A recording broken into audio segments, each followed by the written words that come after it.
Bon, alors, Iman, aujourd'hui, on parle de quoi? Aujourd'hui, on va parler de comment faire la paix avec son passé. Ah, Donc, c'est important ça. ça peut être pas Oui. mal. Ah non, c'est important, très important.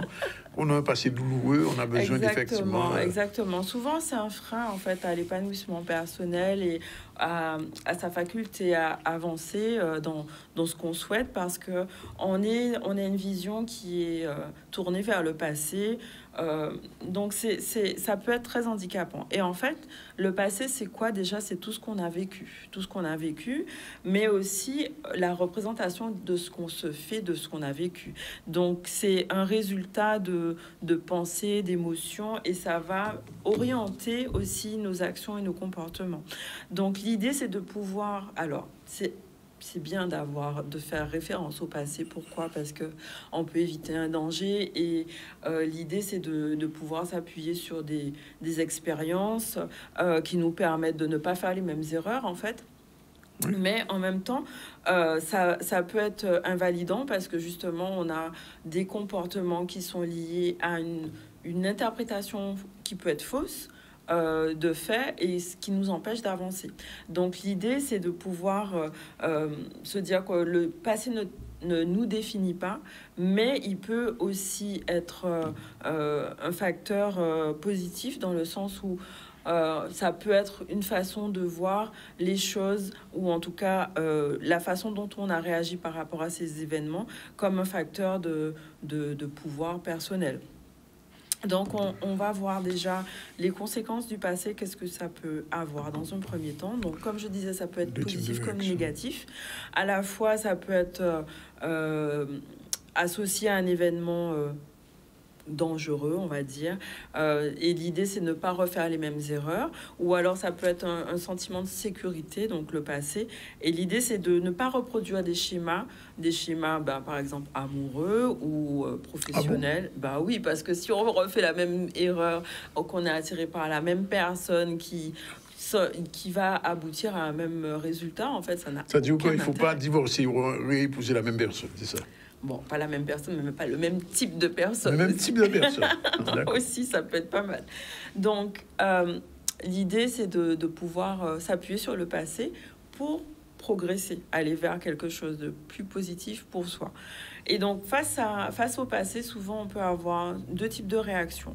Soit on est dans la nostalgie, genre « Ah, j'aurais dû faire ça, j'aurais fait ça, mais si j'avais su, j'aurais pas fait tel comportement, j'aurais pas agi de telle façon. » Ou alors, on va éviter une situation, c'est-à-dire qu'on sait que, par exemple, on n'aime pas le bleu. Oui, on n'aime pas le bleu depuis longtemps. On porte pas le bleu. Oui, on est traumatisé par le bleu. Traumatisé. Donc, on va s'évertuer à éviter ce type de situation, et en fait, c'est pas forcément plus positif, parce que du coup, en cherchant à éviter ce type de situation, on va nourrir le feu, en fait. C'est comme si on amplifiait la chose. Donc, les souvenirs qu'on a et le passé, c'est pas forcément un ennemi. Au contraire, lutter contre eux, ça nous empêche d'avancer, et le but, c'est de prendre conscience de nos pensées, de nos émotions, pour parvenir à s'autoréguler et d'être plus positif, et d'avancer en fait vers ce qu'on souhaite. Donc, comment on peut faire ça en pratique? Donc, ça va être déjà d'accueillir les souvenirs, accueillir ce qui est, parce qu'on peut pas vraiment modifier le passé, en fait, c'est comme ça. C'est aussi avoir une attitude d'ouverture vers ce qui s'est passé, avoir un autre regard sur les choses, et juste observer et se laisser traverser par les émotions sans forcément s'y identifier. Ça veut dire quoi?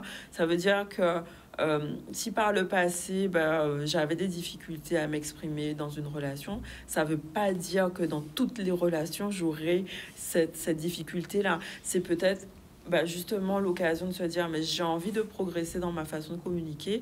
Comment je peux prendre du recul par rapport à ce qui s'est passé dans mon passé pour changer la donne actuellement? J'ai envie de pouvoir m'exprimer mieux. Pas toujours évident, ça. Pas toujours évident, mais c'est déjà une décision qu'on prend avec soi. Oui.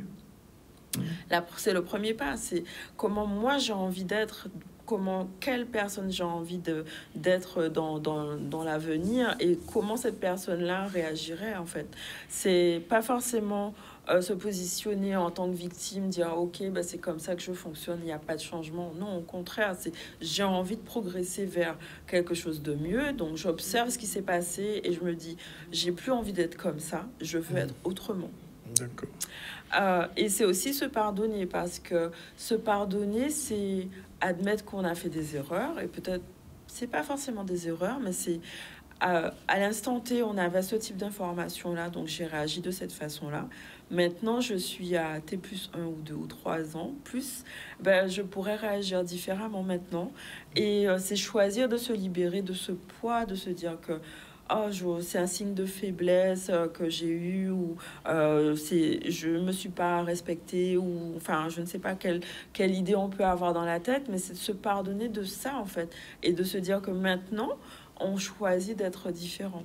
Donc, se pardonner, ça peut être aussi l'occasion d'écrire une lettre à la personne qu'on était, et de se... Ah bon, s'écrire à soi-même? Oui, on peut s'écrire à soi-même pour se libérer. Mais je pose la question. Pour se libérer, parce que voilà, je me pardonne d'avoir fait telle chose, et je décris une situation, ou bien j'écris à la personne qui m'a fait du mal, par exemple, ou à la personne à qui j'ai un ressentiment par rapport à je ne sais pas quelle situation.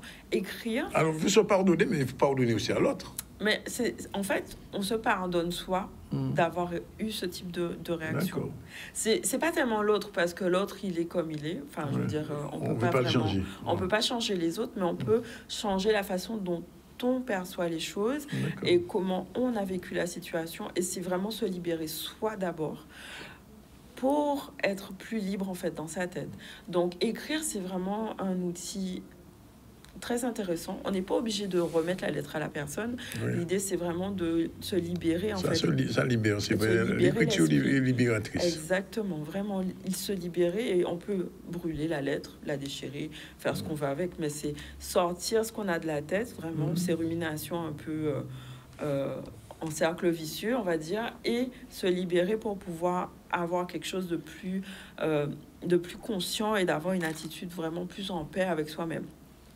Donc, je vous invite vraiment à avoir ce type de procédé, et aussi de lâcher prise. Lâcher prise, c'est... On ne peut pas empêcher les choses d'arriver, mais on peut associer des sensations qui peuvent être différentes.